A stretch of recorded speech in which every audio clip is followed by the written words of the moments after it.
This is my 2005 Lazy Daze on a Ford E450 chassis.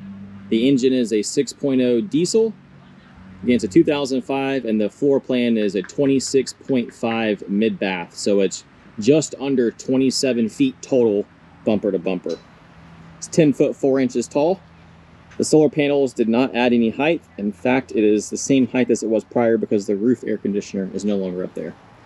There's 1,640 watts of solar on the roof, so plenty to travel and live off grid. It's got a compost toilet inside, as I'll show you in a little bit. Mini split air conditioner on the back. The whole thing is aluminum, so the exterior walls are aluminum and the roof is aluminum as well, kind of like an Airstream. Nice big windows in the back, which I love.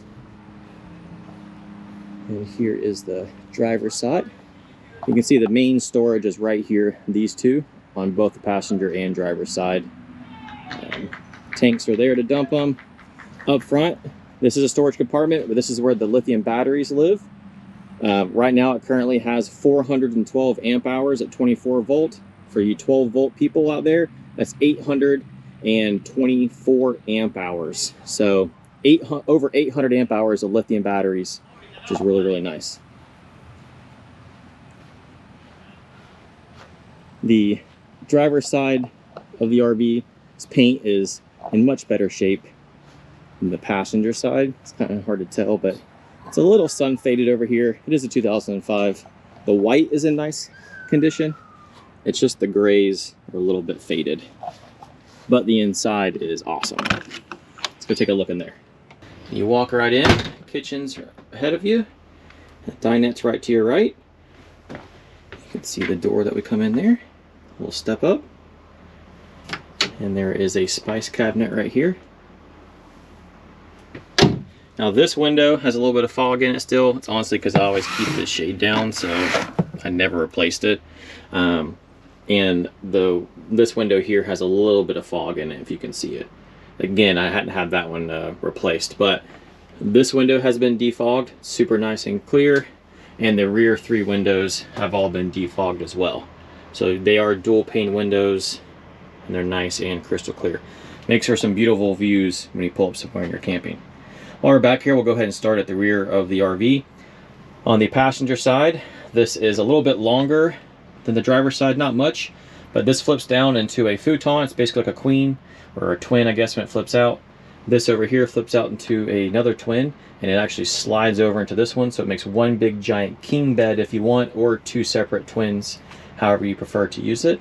The prior owner left this as a bed pretty much all the time and just used this as a couch because the TV is right here. The TV does pull out and slide, move around and everything for you. But I like to keep it this way because I use the cab over bed, which I'll show you in just a minute. Back here right in the middle, we have the mini split.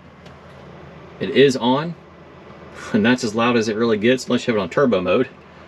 So it's nice and quiet, which is lovely. It's a air conditioner, has a heat pump mode, and also has a dry mode. The dry mode is basically like a dehumidifier. Now we're running it in the air conditioning mode. It also is a dehumidifier. And the pipes run over here behind this cabinet, down this corner of the wall, and drain right directly outside as far as the little bit of water that it collects from when it's dehumidifying. There's a nice big cabinet on the passenger side. Plenty of storage here. The back was like that, but I rebuilt it for the mini split. So it has 2 small cabinets, which still go to the left. And this one goes back over and to the right. So still a decent amount of storage. As you can see, here's the TV. If we loosen the thing underneath it, we can slide it out. Go ahead and move it out of our way. And now we can get to this big cabinet. Nice and deep. Also has a 12 volt power supply in here, which is controlled by a switch, which is really nice. This is where I put all my camera gear, is what I did in this area. And then there's a little small shelf here. I keep the TV remote and stuff on. A little shelf here, I just keep some games on, and kind of the same thing up there. I'll just keep some games and stuff in there. This is a 120 volt smart TV, so if you have Wi-Fi, you can stream Netflix or Hulu or anything like that. So it is a smart TV, and it runs right off the inverter. Go ahead and put this back. All right. Leaving the living room area, directly on the right is a big giant closet, which is really, really nice. Plenty of storage in here, little shelf up top. And there are 4 drawers underneath it as well. 3 of them are pretty good size and 1 smaller one down here, because that is where the furnace is located at. Directly across from that is the mid-bath, which is why this is called the mid-bath floor plan. The door opens and actually blocks off the whole hallway, which is really nice, because if someone is sleeping on the dinette, which turns into a bed, or the cab over and you're sleeping in the rear, you actually have this separation of space, which is pretty cool. It already has a cat door in it, which would also work for small dogs. It's locked right now, but it does open. And I had that because when we had our travels, we kept the cat litter in the shower, and so it was easy for the cats to get in and out when this door was still being shut. So just wanted to make you aware of that. Moving over to the bathroom, give you a little overview of it. You can see it's smaller, but you don't spend a lot of time in the bathroom, so this is where I was willing to sacrifice.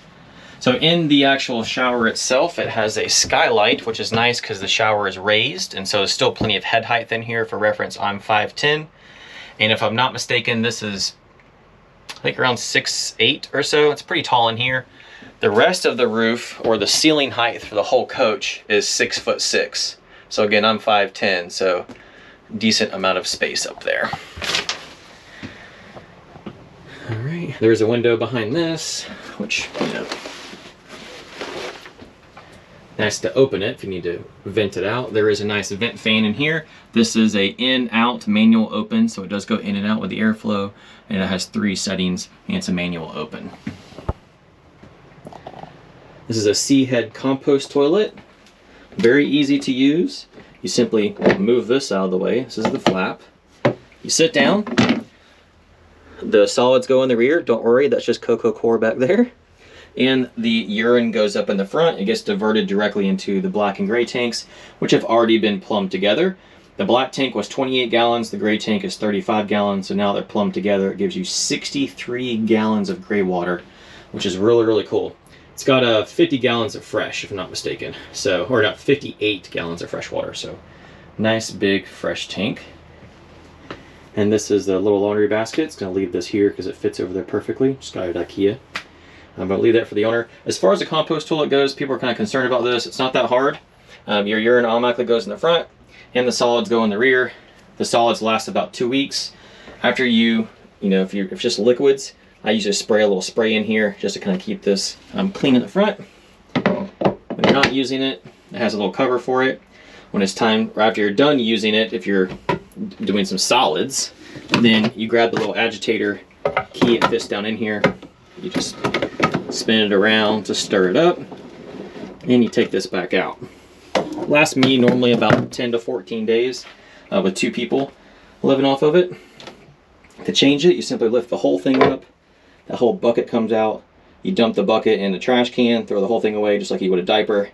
You clean it back out, you put it back in here, you put some cocoa core in there, or sawdust, things like that for composting. There is a little medicine cabinet which opens. It's metal. It's quite nice. And there's a little small sink, and underneath is a little bit of storage. And that's the paints that were used in the renovation, so just leaving that in there in case someone needs it. And then above the sink is a nice little storage spot. The light switch is right here. There's a light there, and also a light in the shower itself. You can turn this one off individually if you want to. It also dims if you hold it down, which is pretty nice.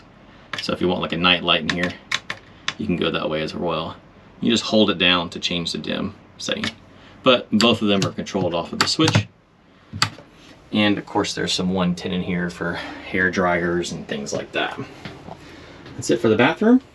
Moving forward into the middle of the coach, there's the original entrance door. There's the dinette. Both of these have storage underneath them, and yes, they flip down and make into a bed. So the actual wood part goes in between the 2 slats there. The cushions move, they get rearranged, and then you have a bed as well. So if we look in here, there's lots of storage underneath that one. And Lots of storage underneath this one. It's a little bit easier to get to the storage if you take the cushion off, and then it opens up a little bit further for you.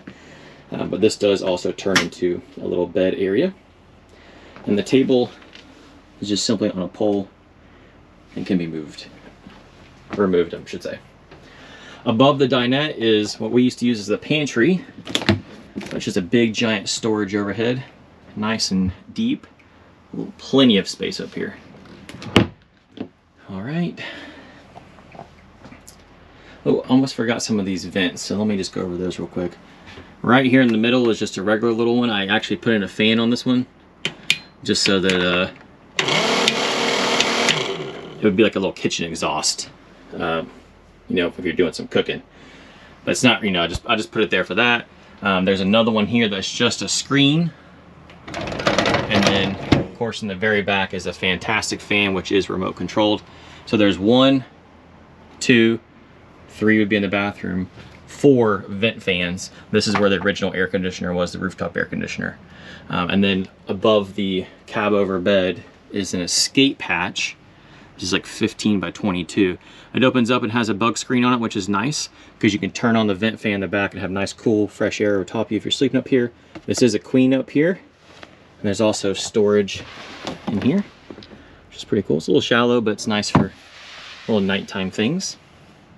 And then of course this opens as well as an escape hatch. So if you needed to, or if you need to get up on the roof, you can easily get up there.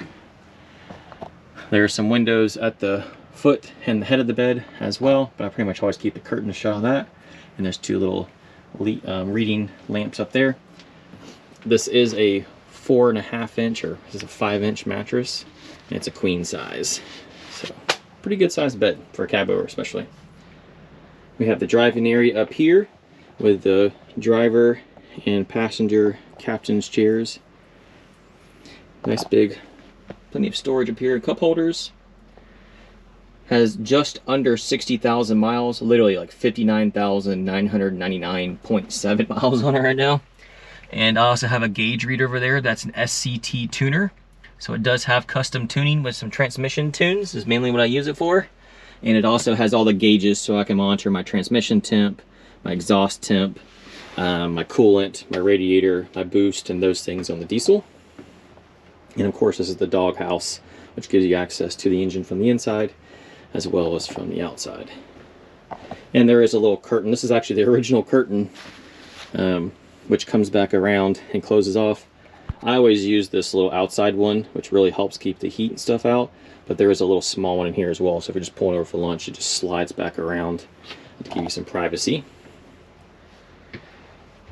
And then here in the kitchen, got the fridge. This is a 2-way fridge, pretty standard, runs off propane or 120. Underneath that is the solar compartment. There used to be storage down here, but now it's just the solar compartment. So the inverter is in there. There's a Victron 24-3000 inverter, which is capable of 2400 watts continuously, aka 20 amps. More than enough to power pretty much everything in here if you're running one large appliance at a time. In fact, it's running the mini split right now with the solar system. It's not plugged into shore power whatsoever. The other things that are in there is a DC-DC charger while you're driving, the solar charge controller, and everything lives down in that little space basically. The rest of the kitchen is pretty simple. It's got an oven, a 3-burner stove. This is the user manual. We've got the original manual and the diesel supplement which comes with it. And of course there's also some receipts and stuff in there, some work that was done to the motorhome over the years that was being owned. And the rest of the manuals are in there as well. Right above the stove we have a nice big storage spot, which is nice for dishes, is what I kept up there. All of your tank readouts are here for your fresh tank and all that good stuff, and your propane. Turn your water pump on right here. Turn your water heater on. You can turn on the fan here, and there's a light underneath there as well. There's also a light underneath the kitchen, which is really nice for prep work.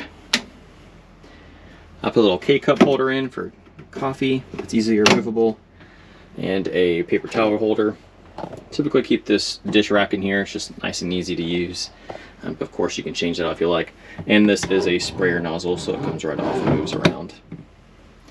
Underneath the sink is a nice big storage spot as well. which is great for, you know, cleaning supplies and stuff like that. Oh, and I forgot, I put a filter on the freshwater side, on the cold side on this sink, so that if I want to drink some water, I can just turn the cold water on and have fresh double filtered water. Little drawer here and here for the kitchen. And that's pretty much it for the kitchen. The kitchen is definitely a little bit on the smaller side. There is a flip up leaf here, which is nice.